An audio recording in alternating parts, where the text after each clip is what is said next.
Yeah, the other business going on. Sorry? Good to see you.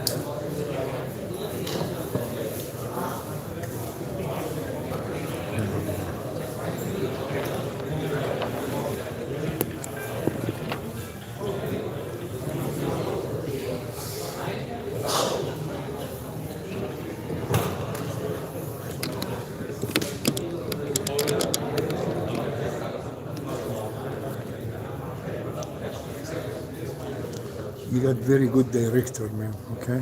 The best in the business. So,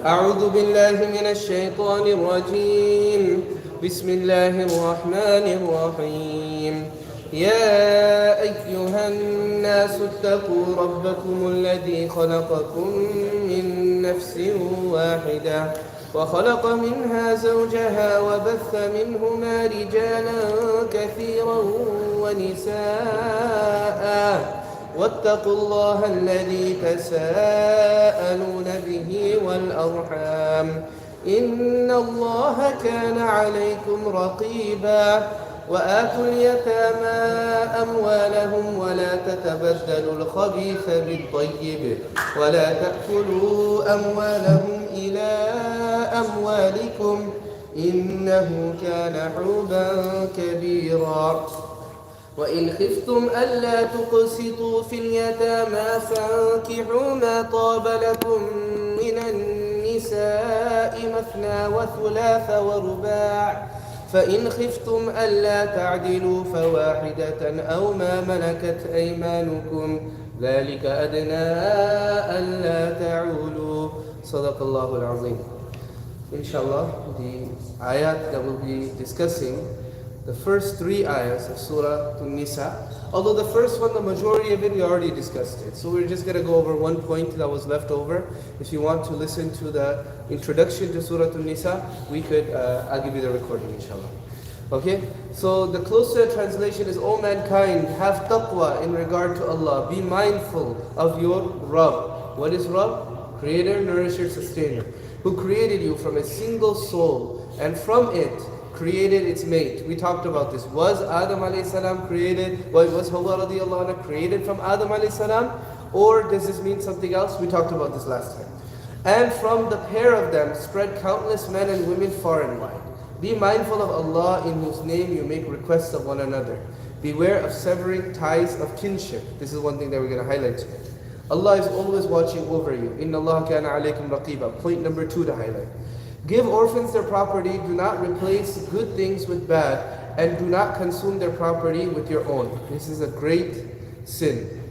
If you fear that you will not deal fairly with orphan girls, you may marry whichever other women seem good to you, 2, 3, or 4. The majority of people here aren't even married with one, right? If you fear that you cannot be equitable to them, then marry only one or your slaves. We'll talk about slaves as well. That is more likely to make you avoid bias. Okay? So this is Surah An-Nisa. And this is the beginning of the surah. Now we talked about the introduction and we talked about what the thread that ties the surah together is. Does anybody remember what it is? What is the theme? If you want to say in one word, what is the theme of Surah An-Nisa? Yes? Anyone? Relationship. Not relationships. It's something that you need to have in a relationship though. Justice. Justice. If you look at the different ayat of the surah, what does the surah begin talking about? It begins talking about oppressed classes of people. People who are usually, throughout history, have been oppressed. Orphan women. Right? It talks about that. Then you'll find different ayahs in the surah. Inna Allah ya'murukum an tu'addul amanat. Allah orders that you return trust to their owners. As a result of that ayah, the key of the Kaaba was given to a non-Muslim who immediately accepted Islam. Then we have the famous ayah, Ya ayyuha alladhina amanu kunu qawwamina bil qisti shuhada lillahi walau ala anfusikum. O mankind, be witnesses for the truth, even if it's against yourself. Right? Now, just to tie things together, because we're starting again after Ramadan, Look, Surah Al-Fatiha, in the end of Surah Fatiha, that's a surah that we could talk about for so long. But towards the end of Surah Al-Fatiha, Ihdina Sirat al-Mustaqim. We make a dua to Allah subhanahu wa ta'ala. Guide us, give us hidayah to what? The straight path. Now, everybody that gets on the straight path, do they remain on that path forever? No. The reason is, I mentioned a hadith, I believe it's in Muslim Sharif, could be in Bukhari Sharif, that Rasulullah sallallahu alaihi wasallam says that there's a person, they will keep doing the actions of a person of Jannah until they're right at the door of Jannah. I'm paraphrasing.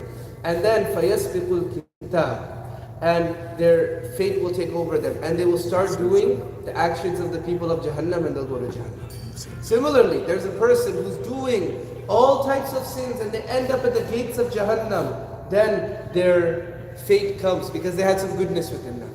And the result of that is what? That they'll do a'mal, good things, and they'll enter Jannah, right?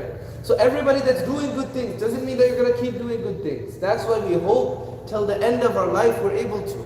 I mean, our own lives are a testament to this. In Ramadan we do more. Certain times of the year we do more. Certain times things are going on in our life, we do less, we do more. We're not always the same, right? So, not everybody that got on this Sirat al-Mustaqim stayed. Who stayed on it? Sirat al-Ladina an'amta alayhim, those who Allah has favored. Who are they? It comes in Surah An-Nisa. An'amallahu alayhim min al-Nabiyyin, prophets, was-Siddiqeen, very truthful people, was-Shuhada, martyrs, was-Salihin, pious people. Now who got on the path initially but went off? غَيْرِ الْمَغْضُوبِ عَلَيْهِمْ, the people who earned Allah's wrath. And the biggest manifestation of this is the Yahud, right? And then وَلَضَّالِّينَ, and those who've gone astray, right? The biggest manifestation of this is the Christians, although there's other groups of these, right? Now, Surah Baqarah can be divided into two main parts. Initially, Allah addresses everyone. He tells us there's three groups of people. Muslims, are like believers, and Muslims, mu'minun, that have taqwa, that have awareness of Allah. Then there's kuffar. There's people who straight up disbelieve, like they don't pretend to be Muslim. Then there's munafiqun, people who pretend. Okay? After that, Allah addresses all of mankind. Then Allah subhanahu wa ta'ala, He speaks about Adam alayhi salam, because Adam alayhi salam is someone that all of mankind can relate to, up until perhaps the last century when people began to deny that we ever came from a single father, right? A single first human. Okay? Then after that, Allah subhanahu wa ta'ala speaks about the Bani Israel. Ya Bani Israel, azkuru ni'mati allati an'amtu alaykum. O Bani Israel, remember when I gave you an'amtu, when I favored you, just like in Surah Fatiha, sirat al-ladina an'amta alayhim, the path of those who you favored. Same word over here. Meaning, Bani Israel, they're straight up, they're on the path. And Allah subhanahu wa ta'ala says, فَضَّلْتُكُمْ عَلَى الْعَالَمِينَ, I blessed you more than anyone else. But what happened? They had a bad quality. They were ungrateful, right? So now the first 6, 7 surahs, I mean the whole Quran really tells you how to stay on Sirat al-Mustaqim. But I'm just going to go up to Surah Nisa. Inshallah, we go to Surah Ma'idah. We can do this again if Allah gives tawfiq. Now what happens?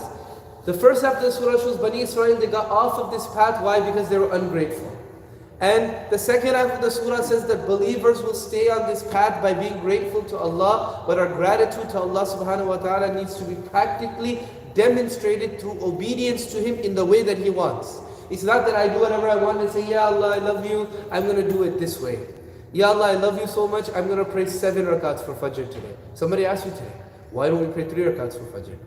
So somebody asked me. I'm reading Rahmatullahi Wasi'ah right now.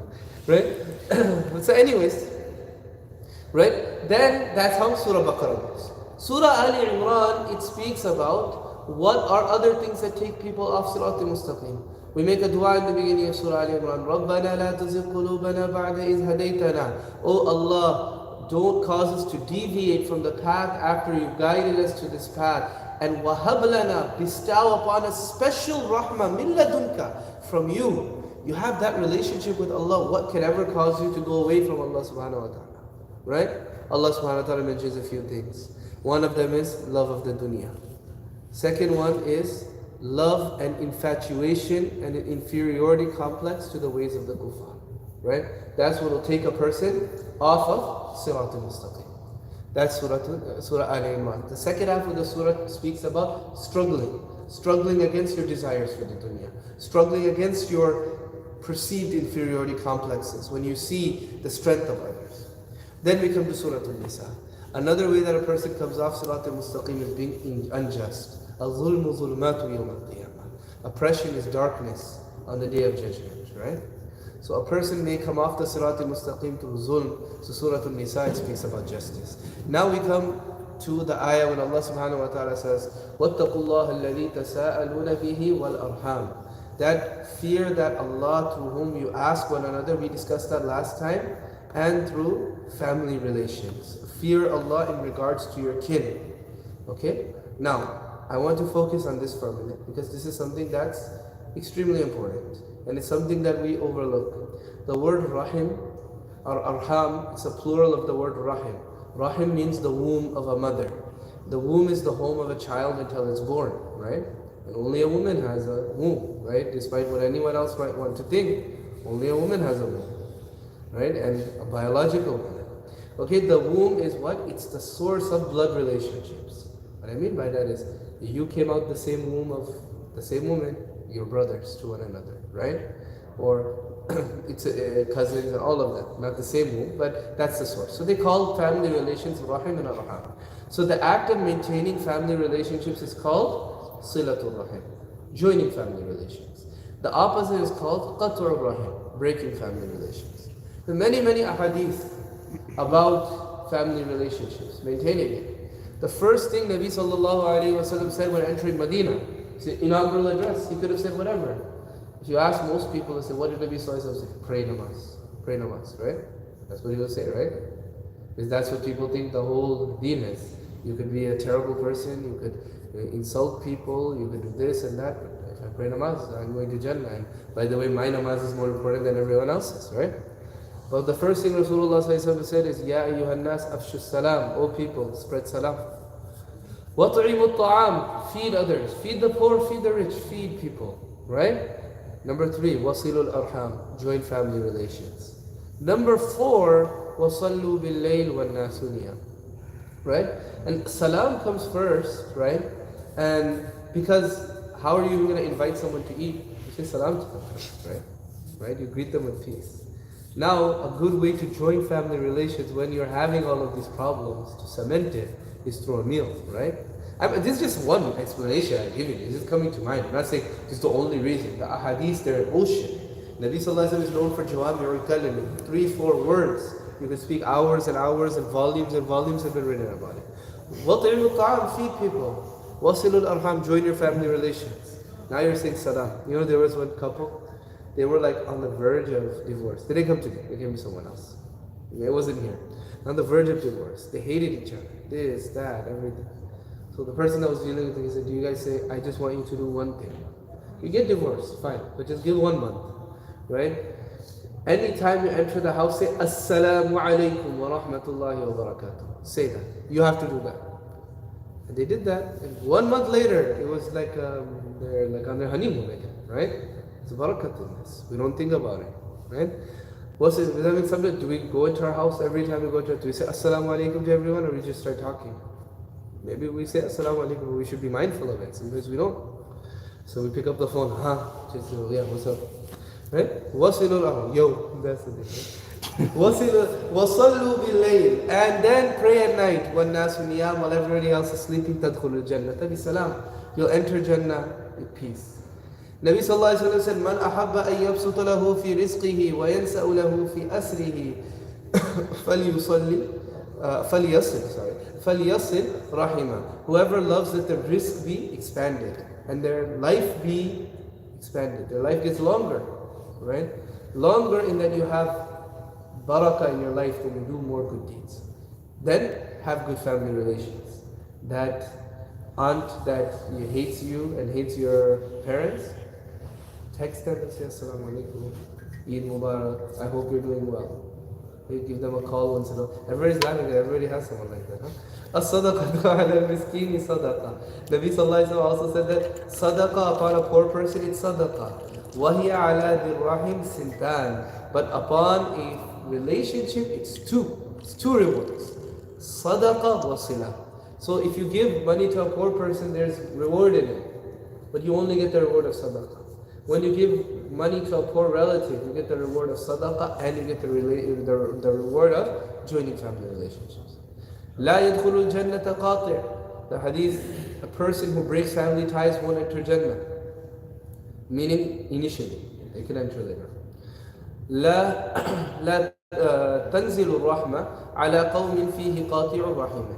Allah says, Nabi Sallallahu Alaihi Wasallam says that Rahmah, mercy, doesn't descend on a people in whom there are those who break family relations, or there's a person who breaks family relations.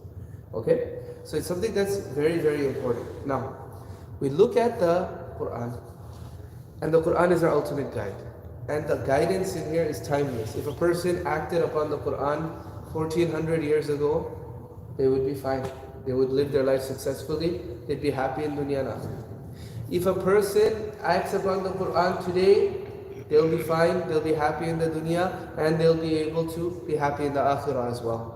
But again, coming back to what I mentioned about Surah Al-Imran, we have this inferiority complex. So people begin to evaluate the Quran in the eyes of science, in the eyes of studies, in the eyes of experts. Science is constantly changing. The world was flat, now the world is round, right?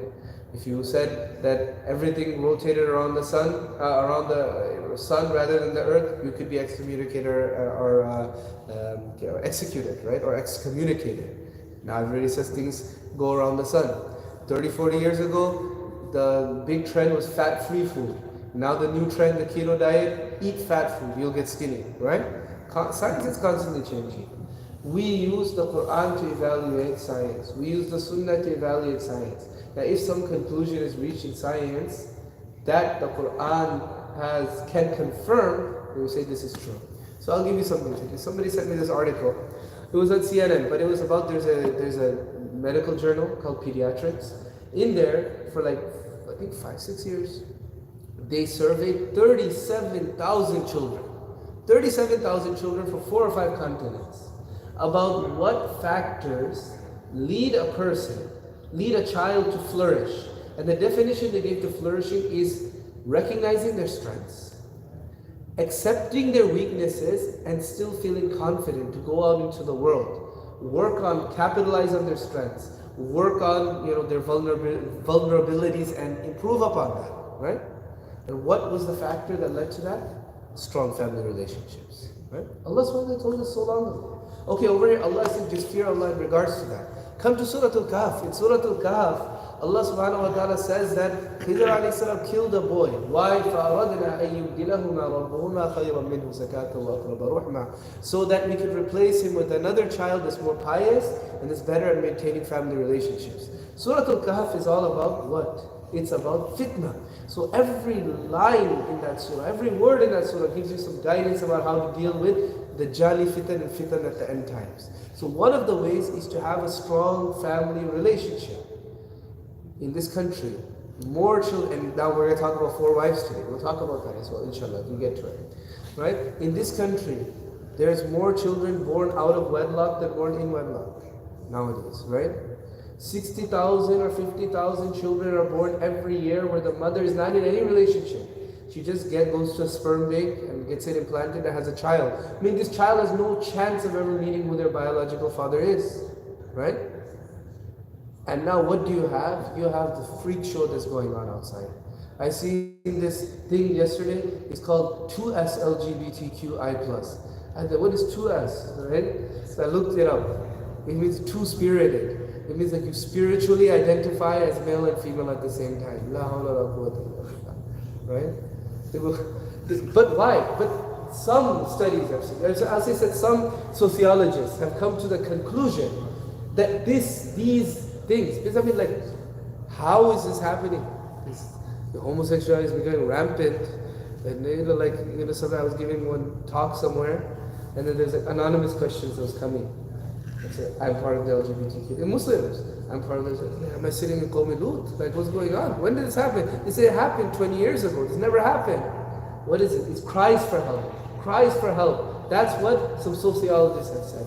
These abnormal behaviors that people are displaying, these sensitive behaviors that people, oversensitive behaviors that people are saying, are screams for help and cries for attention. They never got that attention from their parents, from siblings. Why? We want to have small families. I don't even want to have kids. I just want to have one kid. I just want to have two kids. Then I'll see it. I had a son the other day. Somebody, they told me, तुमको और कुछ काम नहीं है. नहीं, मुझे बहुत काम है, ये काम नहीं है. Right? That's why people look down on having big families. But this is the what? This is the, this is the way. Now, these children, they have no what? They have no siblings. They have no aunts and uncles. Why? Because their parents are also from broken homes. So what happens? What's the result? So this study is confirming what the Quran told us 1400 years ago. So what we have to do is I'm going to inshallah be talking about this in second Jummah for several weeks, inshallah. And speaking about each member of the family. Everybody has a responsibility. Children, like everybody loves when you talk about, you give the khutbah and say, fathers need to be understanding to their children, mothers need to be understanding. They do. But you guys have a job as well, right? You owe your parents something. You owe your father something different than what you owe your mother. You have responsibilities to them as well. And these things are extremely important. Inshallah, we'll talk about them. But the point right now is we have to maintain family ties. The one thing I'll give you guys, this action item, that you guys could all carry out. Because Allah says, Ya ayyuhalladhina amanu qu anfusakum wa ahlikum nara. O believers, save yourself and your families from the fire of Jahannam. وَقُودُهَا النَّاسُ وَالْحِجَارَةُ. The fuel of the fire of Jahannam is humans and stones. Now, if you're driving home from school and you see smoke, it looks like a house is on fire, you gotta think to yourself, Allah help that person. What's the dua that you read when somebody's in difficulty? Does anybody know?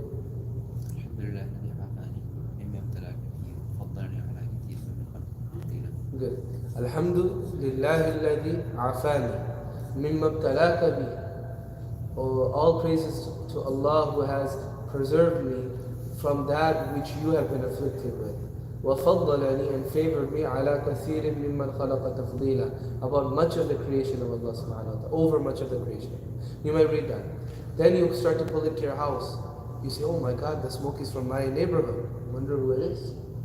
Then you go, you see that it's your house. You see all of the firefighters in front of your house. And then you realize that your mother is inside. Or your sibling is inside. Your father is inside. Or if you're a father, you realize your child is inside. If the firefighter says, stay back, I'll take care of it, will you stay back? No. I don't think anybody would. Anybody will run in and try to save their family member however they can. That's the fire of the dunya. The fire of Jahannam is 70 times hotter than the fire of of this dunya. Right? So how can we protect ourselves? Allah subhanahu wa ta'ala, He gives us solution. Through taking care of our families. Why? By joining our family relationship. So the action item I'm giving you, do it with the niyat that I'm doing it to save myself from Jahannam and save my family from Jahannam. Every day sit down for 10-15 minutes with your family. Undivided attention. Could be at dinner time. But then some people are busy, everybody has online classes and this and that. Maybe your schedules don't align. You can't eat together. But you have to make some time in the day. 15-20 minutes you can do it. Why? Because if you look at the screen time on your phone, it's going to be 4 hours.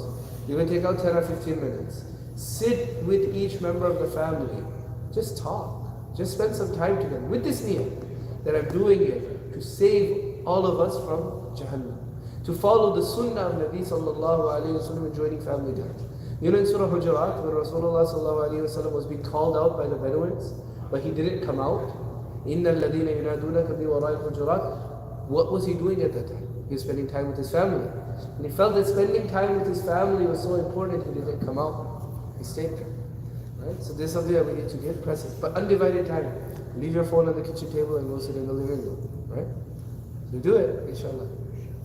Is it that Urdu inshallah or Arabic inshallah? Brother Isuddin, in Urdu, the way that we say no is we say inshallah. Really? That's the Arab too, the same thing. Yeah? So if you say inshallah, then maybe. Inshallah. If you say inshallah, that means no. So you have intention, the Tablighi brothers, everybody has intention, real intention. Not my 40-day intention. Right? So khair inshallah, that's what we should do.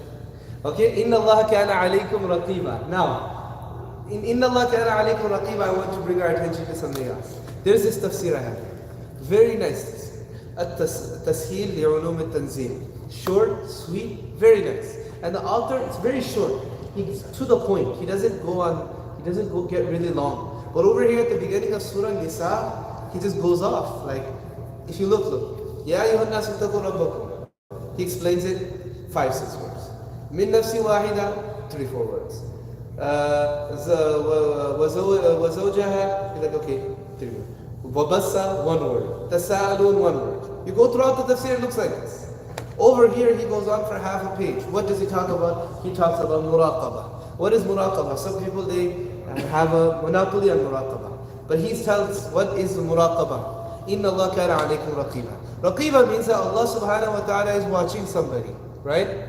Raqiba means that you're watching. So he says, إِذَا تَحَقَّقَ الْعَبْدُ بِهَذِهِ الْآيَةِ وَأَمْثَالِهَا اسْتَفَادَ مَقَامَ الْمُرَاقَبَةِ. When a person acts upon this ayah, when a person actualizes this ayah, they reach the station of muraqabah. وَهُوَ مَقَامٌ شَرِيفٌ أَصْلُهُ عِلْمٌ وَحَالٌ. And this is a very noble station that you can reach.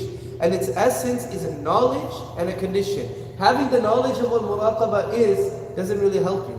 I know what a burger is, but if I don't eat it, it's not really helping me. I know what hydro biryani is. If I'm not eating it, it's not helping me, right? You need to have the knowledge and you need to experience it as well. When you have this, when you have the knowledge and you have the condition, ثُمَّ يُثْمِرُ حَالَيْنِ, then you get 2 additional conditions. Now, أما العلم, as for knowledge, فهو معرفة العبد لأن الله مطلع عليه, that the servant knows that Allah is watching him. ناظر إليه يرى جميع أعماله. Allah is watching him, Allah sees every single thing that he does. ويسمع جميع أقواله, and Allah hears everything that you do. ويعلم كل ما يخطر على باله, and he knows everything that you think. So now, all of us know this. Conceptually we know it, right? But are we living that? At this moment, do I realize Allah is watching me? I know it. It's in the back of my mind. Am I really thinking about it? Is it really at the forefront? Do I know it? That's a question that you should ask yourself. Each person is different. وَأَمَّا الْحَالِ, as for the condition, فَهِيَ مُلَازَمَةُ هَذَا الْعِلْمِ لِلْقَلْبِ بِحَيْثُ يَغْلِبُ عَلَيْهِ, that the person binds this knowledge to their heart in such a way that it dominates him. At all times he knows Allah subhanahu wa ta'ala is watching him. You say, how can you do that? It's so difficult. Everything is difficult until you actually start to do it. How many of you drive?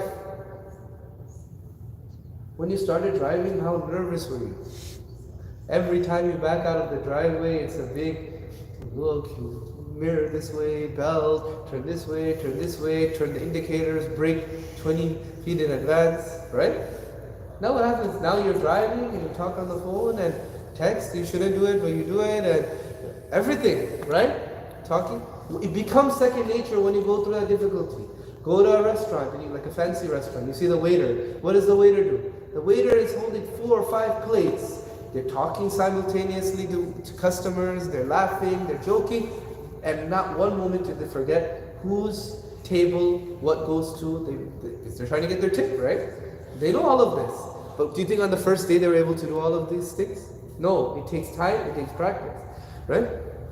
So now this hal, this condition, it dominates. وَلَا يَغْفُلُ عَنْهُ, and this person is not negligent of it. وَلَا يَكْفِي الْعِلْمُ دُونَ هَذِهِ الْحَالِ, knowledge alone won't suffice unless you have this condition in terms of muraqabah. فَإِذَا حَصَلَ الْعِلْمُ وَالْحَالِ, look, when I said there's a monopoly on muraqabah, all of the different types of things people call muraqabah will get you to this, or they can help in getting you to this. All I'm saying is there shouldn't be any monopoly, right? Deen, every line is good. If a person is involved in da'wah to non-Muslims, great. A Muslim is involved in tabligh, great. If a Muslim is involved in just ibadah, great. If a Muslim is involved in teaching, great, right? Everything is good. We shouldn't have a monopoly. That's our problem in this day and age. What happens is we think this is the only way. Alright? فَإِذَا حَصَلَ الْعِلْمُ وَالْحَالِ كَانَ ثَمْرَتُهَا عِنْدَ أَصْحَابِ الْيَمِينِ. Now, Allah subhanahu wa ta'ala, the author, he divides it according to Allah subhanahu wa ta'ala's taqseem in Surah Waqi'ah. In Surah Waqi'ah, Allah subhanahu wa ta'ala, he talks about Ashabul Yameen, Sabiqun as-Sabiqun, the people of the right hand, the people of the left hand, and the people who go ahead of everybody else. I'll tell you something funny about this ayah as well. And this is why When you learn the Quran, read the Quran for nasiha. Don't read the Quran to become a faqih or to become a big alim. That takes a teacher. You know, not here. It was like when I was younger, we used to go to this masjid and we used to pray. You might remember this. That we used to go and pray. And, you know, if people came late, what happened? Okay, how are you supposed to join when you come late, you know? You kind of go evenly around the imam, right? Some people to the right, some people to the left. So this one guy, he stood up after namaz, he's very upset. He's like, in the Quran, Allah subhanahu wa ta'ala says, وَأَصْحَابُ الْيَمِينِ مَا أَصْحَابُ الْيَمِينِ. We need to start lining up from the right side, right? That's how we're supposed to do. But anyways, so he says, now, what do the Ashabul Yameen get out of having this knowledge and this condition? You guys are following me right now. We all know what we're talking about, right? Al-haya'u min Allah. A person lives, they get a special spiritual life from Allah subhanahu wa ta'ala. Ya ayyuhalladhina amanu istajibu lillahi wa lirrasuli idha da'akum lima yuhyikum. O believers, answer the call of Allah and His Messenger. They call you to that which gives you life, yani spiritual life. وَهُوَ يُوجِبُ بِالضَّرُورَةِ تَرْكَ الْمَعَاصِي وَالْجِدَّ فِي الطَّاعَةِ. When a person gets the spiritual life from Allah, it necessitates that the person leaves sin and a person has firm intention and is firm upon doing good deeds. وَكَانَتْ ثَمْرَتُهَا عِنْدَ الْمُقَرَّبِينَ. But somebody even closer than the Ashabul Yamin, who are they? The Muqarrabin, the end of Surah Waqi'ah. Muqarrabin or the Sabiqun, same thing, right? What do they get? Ash-shahada. They witness Allah. التي توجب التعظيم والإجلال لذي الجلال. That necessitates that they are overwhelmed with awe of Allah, by the majesty and of Allah subhanahu wa ta'ala. وَإِلَى هَاتَيْنِ السَّمْرَتَيْنِ. And to these two halal, to these two fruits, what the Muqarrabin get, what the Sabiqun get, and what the Ashabul Yamin get, Rasulullah sallallahu alayhi wa sallam, he points towards them. In which hadith? Any idea? Which hadith does Rasulullah sallallahu alayhi wa sallam point towards this? Famous hadith. Everybody's heard the hadith hundreds of times. Don't say innamal a'malu binniyat. It's another one.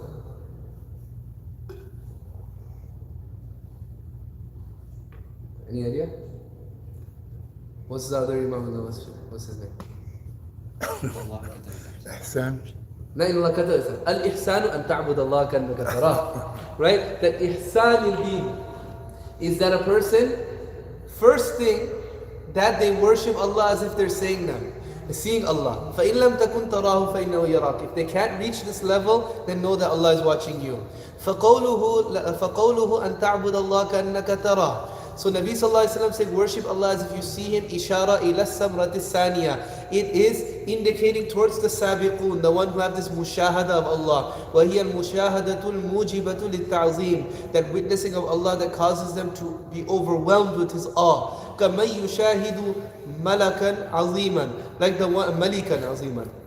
If you see a great angel as well, it will probably be that. But Kamaysha Malikan Azima, like the one who's in the presence of a great king. فَإِنَّهُ يُعَظِّمُهُ إِذَا ذَاكَ بِالضَّرُورَةِ. Because you honor him, because you just need to. It just comes out from you.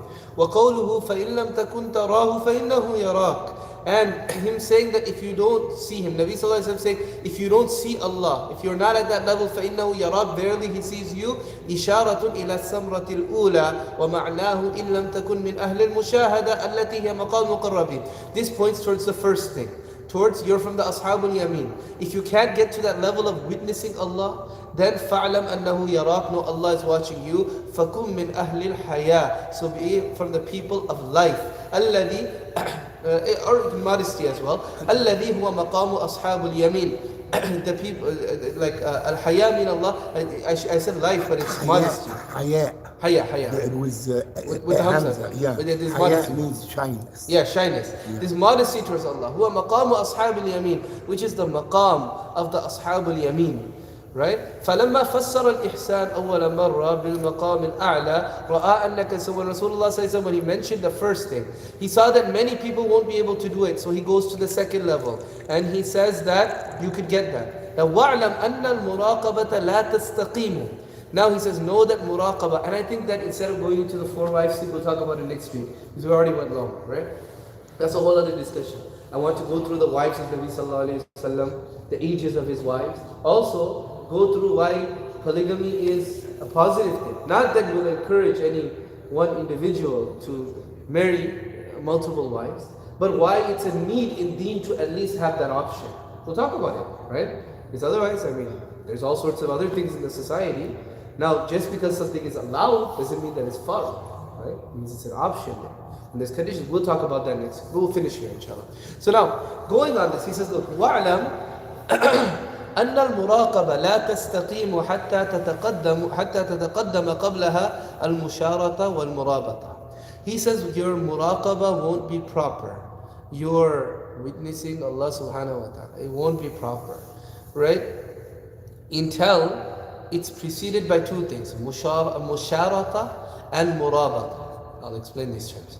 وتتأخر عنها المحاسبة والمعاقبة. And you follow it up with muhasaba and muaqaba. Remember these words? What's the first word? Musharata. Right? The first thing, musharata and then murabata. So it's easy for me because I have the book in front of me, right? Musharata and murabata. Right? And after muhasaba and muaqaba, in the middle is muraqaba. 5 words. What is it? Musharata, murabata, muraqaba. Then what? Muhasaba, muaqaba. Okay? So now these 5 things, what are they? Right? That's what we need to come to. فأما المشارة فهي اشتراط العبد على نفسه بالتزام الطاعة وترك المعاصي. It's a person to make it a condition upon themselves. Basically make it a necessity. They say, basically what you're doing is you're realizing what I need to do is I need to obey Allah subhanahu wa ta'ala and I need to leave sin. You realize it. First, a person can't say, I need to become pious, right? Like, you need to actually think, what do I need to do to become pious, right? Otherwise, 20 years will pass and you're still the same person, right? وَأَمَّا الْمُرَابَطَةِ. Level number 2. What is it? Murabata. Murabata literally means a person who is standing on the border, guarding the deen. Remember at the end of Surah Al-Imran, يَا أَيُّهَا الَّذِينَ آمَنُوا اصْبِرُوا وَصَابِرُوا وَرَابِطُوا. Standing guard. فَهِيَ مُعَاهَدَةٌ. رابطه يعني holding on. Yeah, and holding. waiting steadfast on. Right. فَهِيَ مُعَاهَدَةُ الْعَبْدِ لِرَبِّهِ عَلَى ذَلِكَ. Is for a person to make a agreement with Allah, a promise to Allah on that. So it's one thing to say that I'm going to obey you, Ya Allah, and I'm going to leave sin. I need to. The second thing, Ya Allah, I'm going to do it, right? I'm going to do it. So now, this is something like, it's the power of intention, it's the power of verbalizing. When you pray salat, right? Do you need to say that before you pray, I'm praying my 2 rakats of Fajr? You don't need to say, I'm praying 2 rakats of Fajr. If you just say, Allahu Akbar, and you know that you're doing it, your namaz is going to count, right? But why do people say it? Confirmation. Huh? Confirmation. To tell you how. To the point that, look, if you're praying Fajr, if you say that I'm praying my 4 rakats of Zohar by accident, and then you pray Fajr Salah, will your Fajr count? It'll count, because you knew that you were praying Fajr, right? But it gets stuck in your mind, like me, even here, anytime I stand, I say, right? Like this. So you have to assume the niyyah before I pray. I say, nawaitu usalli. So, but you don't need to say it. You can say it. Yeah. Because the niyyah is actually. But I grew up, we have to say. Oh yeah, I grew up saying we have to say it as well, Yeah. right? Yeah. So that's what I'm saying. Like I still say it. Like even like if I try to stop, like my cousin, this guy, Mullah Yusuf, he hates the Urdu language like no other, right? But this man, there's one thing he says in Urdu. He said as much as he can't stop himself is before namaz when he starts, he has to say, why? Just that's how we're just taught, right? But if so, what's verbalizing something, it helps you. So one thing is you know that you have to leave sin. You know that you have to obey Allah. Say it in the morning before you leave. Ya Allah, I pledge that I'm not going to sin today. And if I do, Ya Allah, I'm going to do what? I'm going to repent immediately. I'm going to make up for it. Ya Allah, today I'm going to look for opportunities to obey you. Say it, verbalize it. Imam Ghazali rahmatullahi alayhi gives this advice. Okay? Now, ثم بعد المشارطة والمرابطة. What's the next thing? Huh? What is it? Muraqabah. That's the main thing, right? أول الأمر تكون المراقبة إلى آخره. Right? You do muraqabah. We already talked about muraqabah. Muraqabah is you keep an eye on yourself, right? You keep an eye on yourself. You actually are vigilant. Now you kind of built up that strength. You already know what you're looking for. So now you evaluate yourself throughout the day. You don't go on autopilot. وبعد ذلك يحاسب العبد نفسه على ما اشترطه وعاهد عليه. So what's the next thing? After muraqabah, what is it? Muhasabah. The person, what they do is, now they take account of themselves. At the end of the day, right? You say, Ya Allah, I realized what I needed to do. I told you I'm going to do it. Throughout the day, I actually tried to do it. I mean, it was on my mind. Now, how successful was I? Let me take accounts of it. Muhasabah. وبعد ذلك يحاسب العبد فإن وجد نفسه قد أوفى بما عاهد عليه الله حمد الله. If you find that you fulfilled the pledge that you made to Allah, praise Allah. وإن وجد نفسه قد حل عقد المشاهد. But if the person has found that, what happened? They ended up opening up this bond that they made, meaning that they didn't live up to the condition, right? وَنَقَضَ عَهْدَ الْمُرَابَطَةِ. And they broke their promise to Allah. عَاقَبَ النَّفْسَ عِقَابًا بِزَجْرِهَا. The person will blame themselves, they'll reprimand themselves. عَنِ الْعَوْدَ إِلَى مِثْلِ ذَلِكَ. They'll say that you can't do this again. How could you have done this? You'll blame yourself. Look, if you ever want to succeed in life, in any field, you have to be your own worst critic. The whole world can tell you that, hey, you did amazing. You have to be your own worst critic. You have to think to yourself, no, I messed up here. That's how all the greats are in every field. Michael Jordan, LeBron James, anything, Deen, Dunya, whatever. You have to be your own worst critic. Nowadays, everybody wants a participation trophy. So many times there's like a event here, the parents come crying afterwards that my child's name is spelled wrong on this participation certificate. I mean, child didn't win. But there is dua you can say, ربنا أعنا على ذكرك وحسن عبادتك. Yeah, you can make the dua, of course. I mean, you can do استعين بالله سبحانه وتعالى to help you reform yourself. Yeah, so you ask Allah's help, but you also have to be strict on yourself. ثم عاد إلى المشارطة والمرابطة. Then you repeat this cycle. You go back to musharata. You go back to murabata. وحافظ على المراقبة. Then the person stays firm on this مراقبة. ثم اختبره بالمحاسبة. Then they follow it up with محاسبة. فهكذا يكون حتى يلقى الله تعالى. And this goes on until the person meets Allah. So before we end, because we went on this tangent, but you guys got to answer me. What was first condition? What is the word? Muraqabah is the main thing. It's the thing in the middle. But to get to muraqabah, make your muraqabah effective, what do you need? Musharata, right? Musharata is from shart. Right? Shart comes before anything. It's a condition. You remember like that. Musharata. What is musharata? Identifying what you need to do, right? Setting these conditions in place. These are the things I need to do to succeed. Then what's the second thing? Murabata. Binding yourself to that, right? Murabata. So making a pledge to Allah, I'm going to do these things, right? A person when they give bay'ah to a shaykh, what do they say? They say, I made tawbah, then I'll never commit any sin again. And if I commit the sin, then what happens? I'll make tawbah immediately, right? Then number 3, what is the main thing we're talking about? Muraqabah. So what is muraqabah? Keeping watch over yourself at all moments, right? Every moment. And now if you excel in this, you'll reach the level of the sabiqun, which is أن تعبد الله كأنك تراه, to worship Allah as if you're seeing it, right? And worship is every aspect of our life, because everything in our life is worship. And if you're muraqabah, it's not at that level, you'll still reach the level of the ashabul yameen, meaning you'll know that Allah is watching you and you'll have this shyness, this haya in front of Allah subhanahu wa ta'ala, right? Now after that, what do you follow it up with? Muhasabah. What is muhasabah? To evaluate yourself. Evaluate, account, right? Take care, evaluate yourself.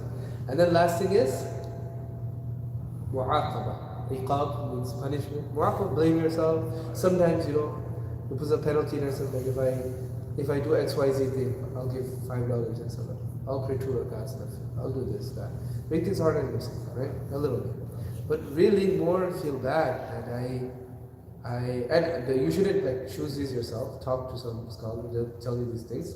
But at the very least you should feel bad, right? Because you're trying to at least get to nafsul lawwama, a nafs that blames itself and actually feels bad when they do something bad, as opposed to nafs amara bisu, that nafs that is constantly enjoying doing bad and telling the world and putting on TikTok all of the bad that they did, right? Nabi sallallahu alayhi wa sallam says, hadith in Bukhari Sharif, Kullu ummatin mu'afa, my whole ummah will be forgiven, illa al-mujahirun, except the people who openly, blatantly tell out their sins to everybody, call out their sins, make it apparent to everyone. That's the whole world today.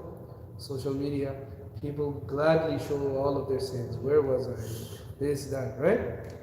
So what a person does is you're strict on yourself. And then you repeat this cycle. You start it now. It'll be difficult, right? But what are you, 16, 17, 18? The oldest person here is, let's say 40. 40.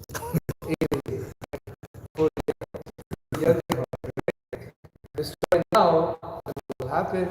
Then Allah subhanahu wa ta'ala will cause you, just like that waiter, just like you driving a car, you'll see in 1 month how your life will change, right? So all you have to do is when you get off of it, when you become ghafil, you have to come back to it. Just reset. Different things will happen and you will reset. At the end of the day, make a time to do it. You can't just say, I'll do muhasabah when I do it. No, like at this time every day. After Salatul Isha, I'll sit in the masjid and I'll just do muhasabah at that time, right? That'll kind of set you on that track. Inshallah, Allah give us tawfiq. Next week we'll talk about, for some of you guys, 1 wife, and some 2, and some 3, and some 4. Wa akhiru da'wana alhamdulillah. Alhamdulillah.